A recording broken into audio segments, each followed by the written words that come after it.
Quarter 4, Lesson 3. The King's Treasure Chest. Power Text. Each man should give what he has decided in his heart to give, not reluctantly or under compulsion, for God loves a cheerful giver. 2 Corinthians 9 verse 7. You may have heard countless offering appeals and pleas for more money to support the church budget. Well, this Bible story is about an offering appeal. The building of the temple was in a state of utter disrepair. How did this congregation respond? Close your eyes and imagine you are a guard in the king's marble palace. Wandering down the halls of the palace, you see a little boy in his daddy's royal robes. Cool, flowing purple satin with white mincuffs that hang down nearly to the boy's knees. His gold crown sits crookedly on his head. This was his father's too. And yet he is king, so no one dares laugh at him. Beside him walks his uncle Jehoiada, the high priest of the temple. Jehoiada is like a father to King Joash, and you can sense their closeness in the clasp of their hands as they come toward the empty throne, where just yesterday the boy sat for the very first time. They have come from the famous Jerusalem temple which sits next door. It is impressive, even in comparison with the palace. But it is in serious disrepair. The paint is chipped, the stones cracked, the red carpets threadbare.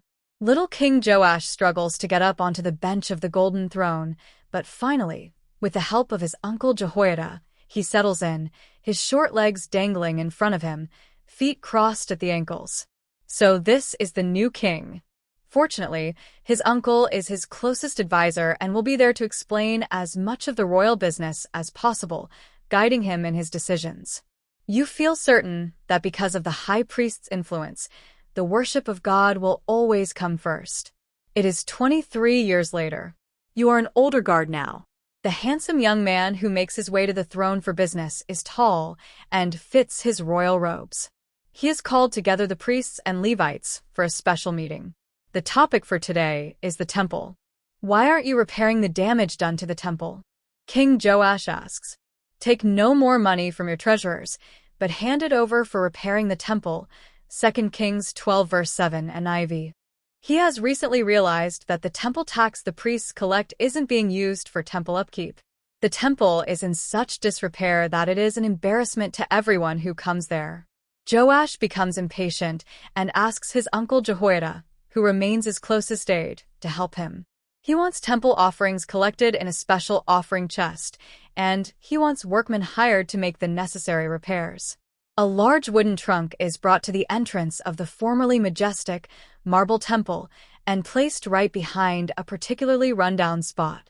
The marble is scuffed and worn with bowl-shaped indentations from millions of feet scuffing sand across the surface, wearing the stone away.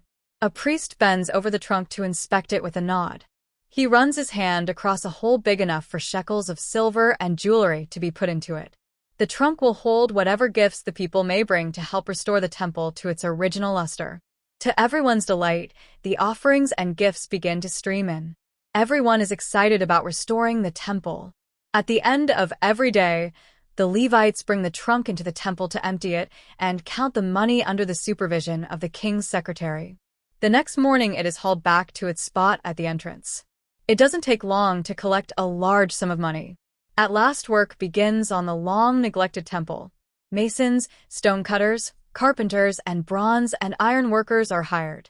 When the temple is beautiful once more, there is still money enough to replace the silver and gold bowls and other items that Joash's wicked grandmother stole for her worship of Baal. The marble gleams milk-white again, with no green streaks.